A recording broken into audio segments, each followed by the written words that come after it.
Okay, we're checking this area of Har Giborim, and this is part of the survey of the Gilboa, which we started several months ago.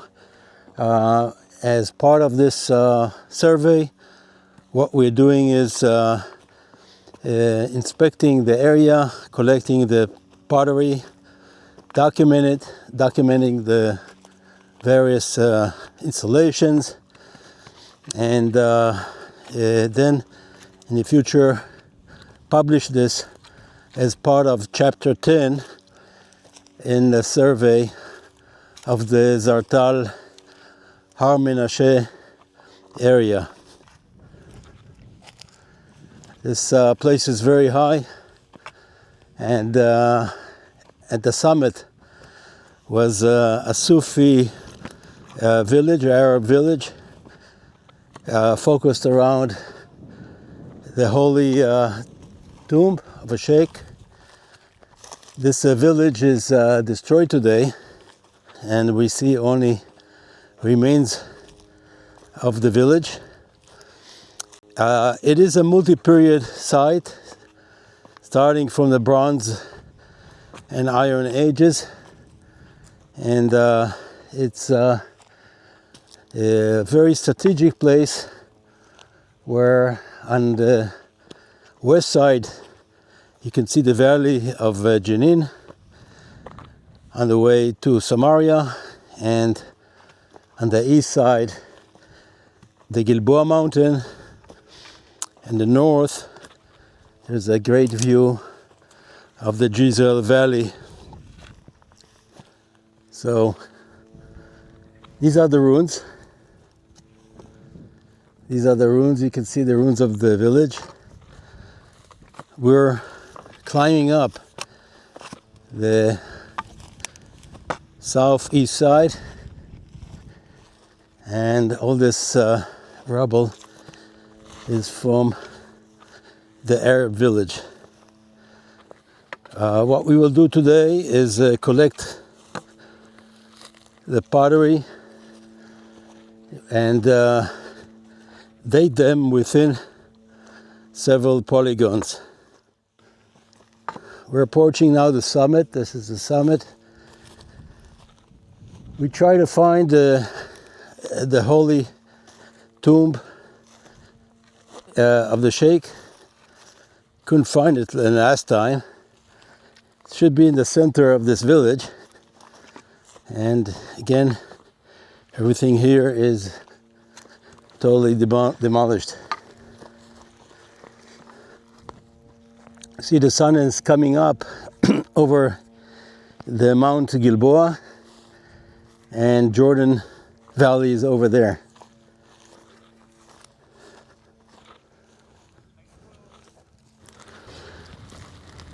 After collecting pottery segments and other interesting parts, next step is to date them.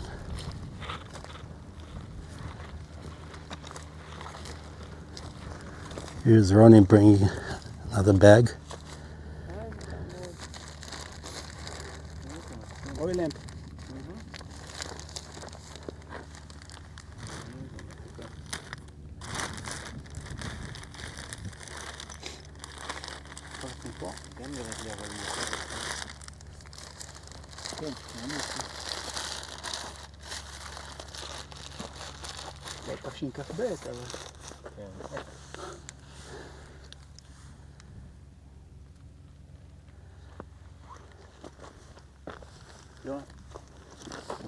Oil lamp.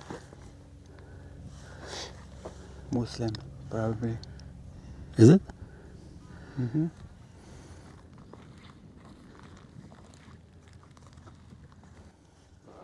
It's much later. Later. Muslim. Much later? From this period. Yeah. Late. Middle Ages, Ottoman. When we were just walking on the slope just to the site, we found more pieces from the late Bronze, Iron Ages, and here 95% is On the summit. Ottoman. On the summit itself, on the southern part of the summit, everything you see here is mostly Ottoman. You can see a very nice chibuk pipe.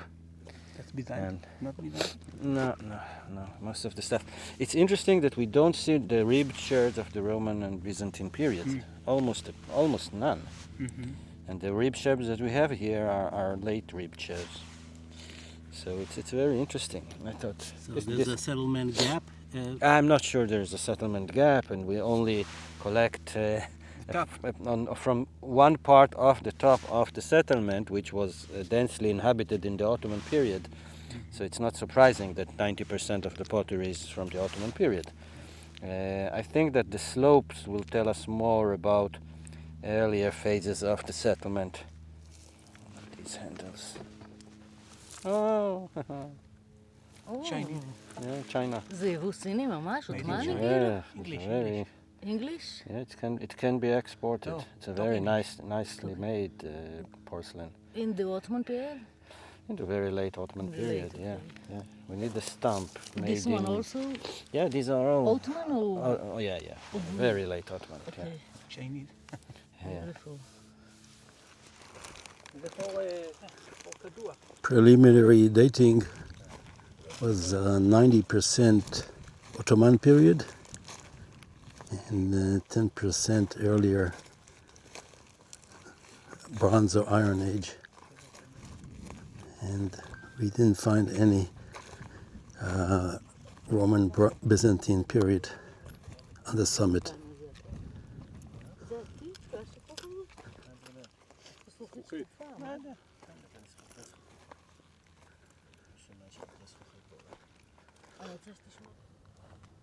Now we move to the west side of the site.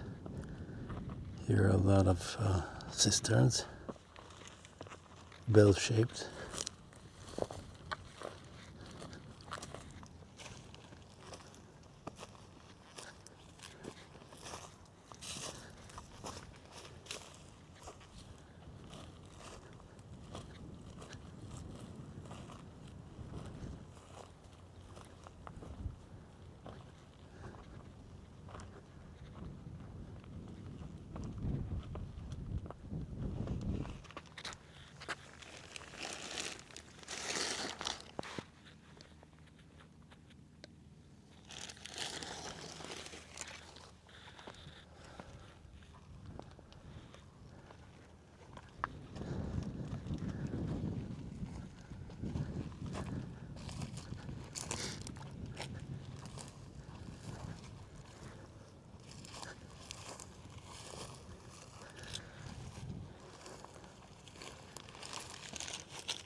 There's another hill to the west of us, and behind it, in the background, is the valley of Jenin, very fertile.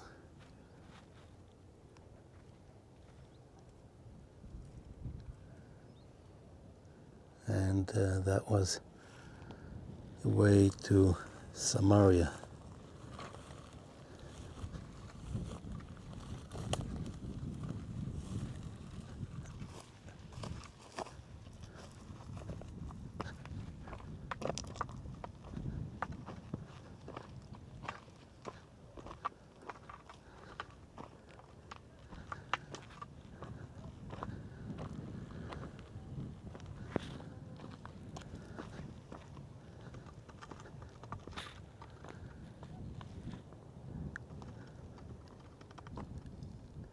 To the north is the Jezreel Valley. Behind, after the Har River, is Mount Moreh and Mount Tabor behind it.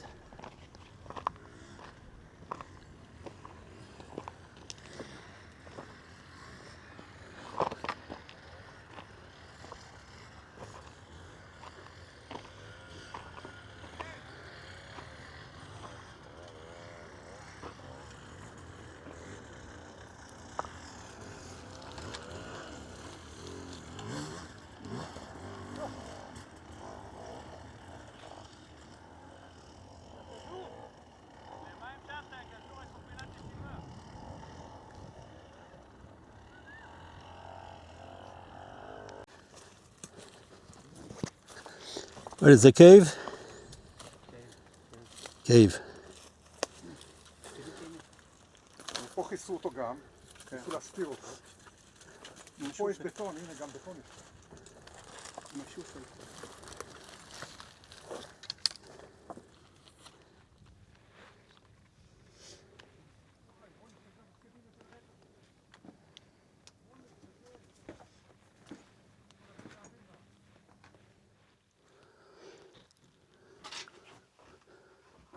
This is inside the cave.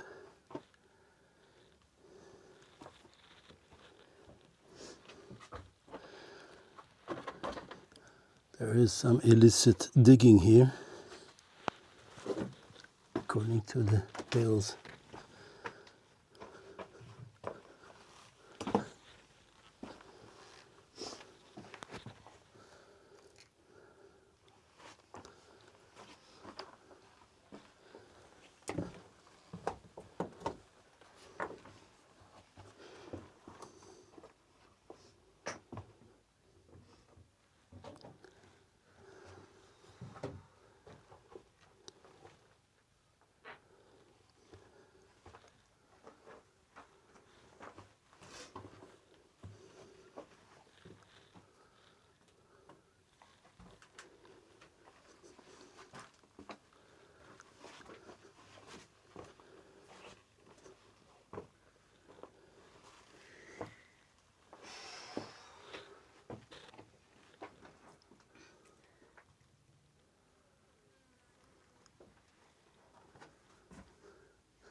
There's another opening here, and main opening over there.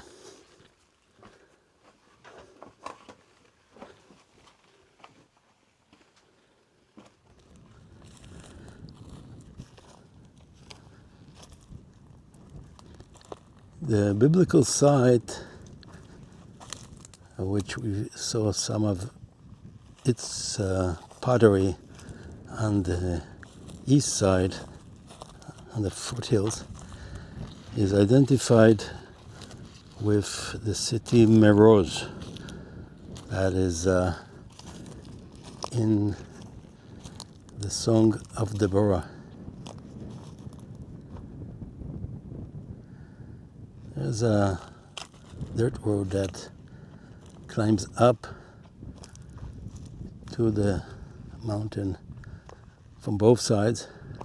Very difficult.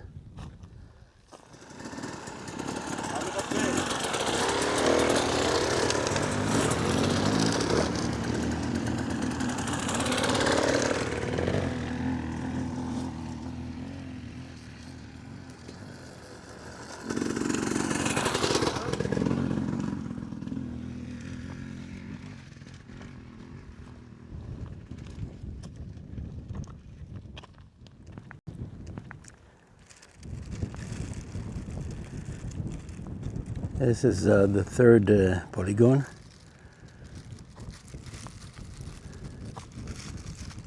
And there's a cave here.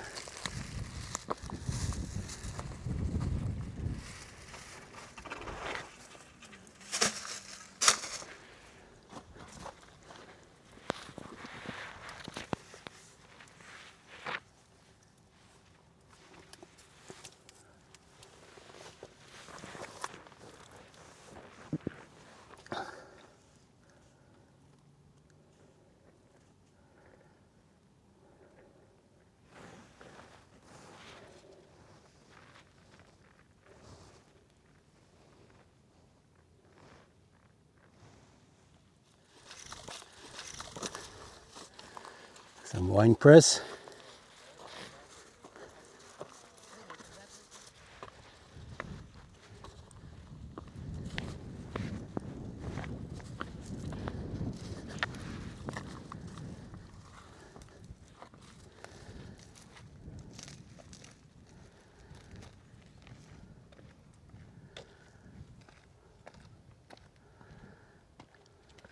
That so-called gap?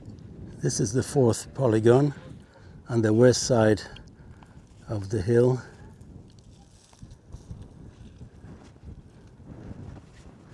And the saddle between the hill and the western hill.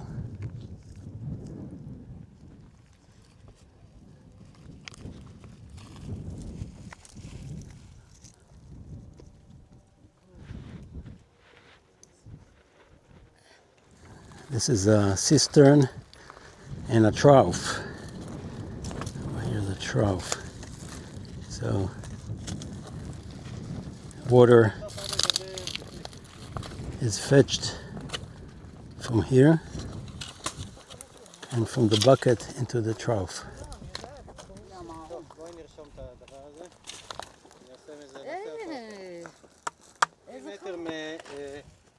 A wine press. One of the most beautiful ones, and with a square vat. This is a Byzantine period.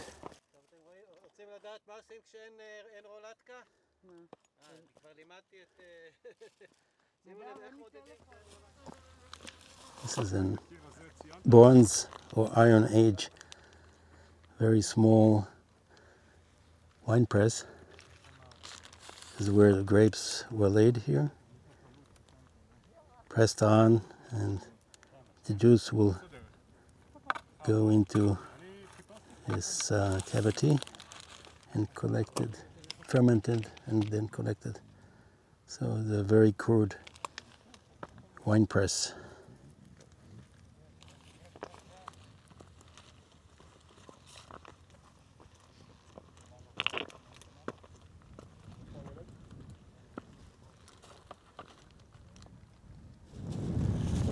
Another very small wine press.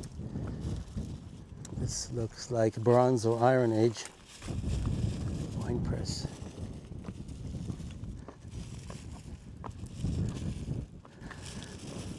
Very small area to crush the grapes, and small hole to make a secondary crushing, and then the collecting vat is at the edge.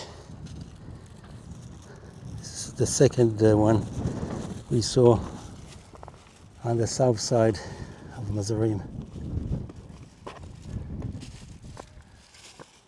Here's a larger one. The trading floor. Very large one over here. So that's another wine press.